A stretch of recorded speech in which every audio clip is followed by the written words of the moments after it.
Olá, sejam bem-vindos! Aqui é o Mental Tip, o podcast onde o conhecimento dobra cada informação. Hoje a gente mergulha de cabeça no livro 1 de A Riqueza das Nações para entender um conceito do Adam Smith que, olha, mudou as regras do jogo, a divisão do trabalho. É daqui que vem a produtividade, a cooperação, o crescimento econômico. Bora desvendar juntos essa ideia que é a base de tudo. Mas antes de entrar nos detalhes, vamos parar para pensar um pouco na pergunta principal que o Adam Smith queria responder. Afinal, de onde vem a riqueza de uma nação? Qual é a fonte real da prosperidade de um povo? Será que é o ouro? A terra? O que é?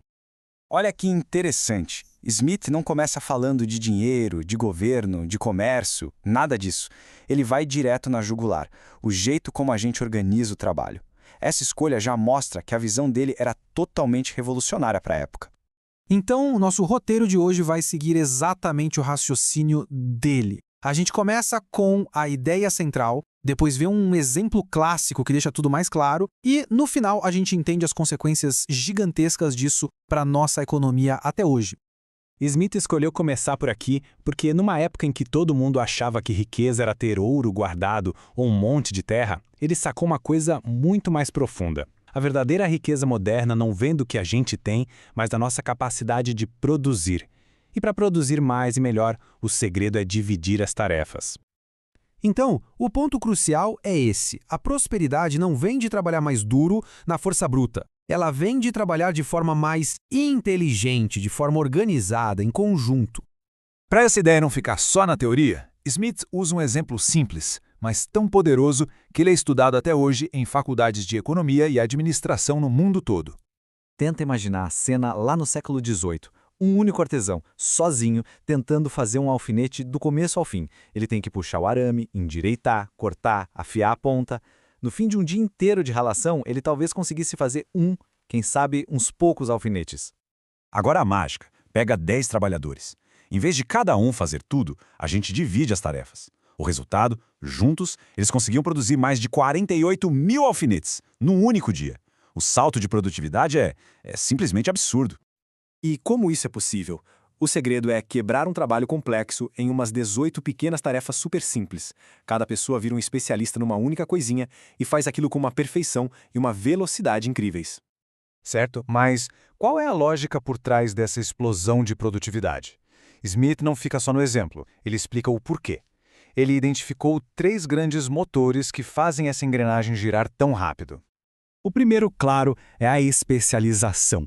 É aquela velha história, a prática leva à perfeição. Ao fazer a mesma coisinha todo santo dia, o trabalhador fica absurdamente bom e rápido naquilo. O segundo motor é a economia de tempo. Pensa só, não se perde mais tempo trocando de ferramenta, andando de um lado para o outro da oficina ou mudando o chip mental de uma tarefa para outra. O trabalho flui sem interrupção. E o terceiro, que é genial, é a inovação. Quando a cabeça de uma pessoa está 100% focada em resolver um único problema repetidamente, é quase natural que ela comece a pensar em jeitos de facilitar o trabalho. É daí que nascem as novas ferramentas, as novas máquinas. Se a gente junta tudo isso, especialização, mais eficiência por não perder tempo, mais as máquinas que surgem, pronto. Basicamente, a gente tem a receita do bolo que fez a Revolução Industrial acontecer. É a base do crescimento econômico moderno. Tá, mas aí vem a pergunta de $1 milhão. Quem foi o gênio que planejou esse sistema todo? Foi um rei? Um filósofo? Segundo Smith, a resposta é ninguém. Não teve um decreto, não veio de um plano mirabolante. A divisão do trabalho simplesmente surge de forma orgânica por causa de uma tendência que a gente tem, a de trocar, de negociar. É uma cooperação que nasce espontaneamente, sem ninguém precisar mandar.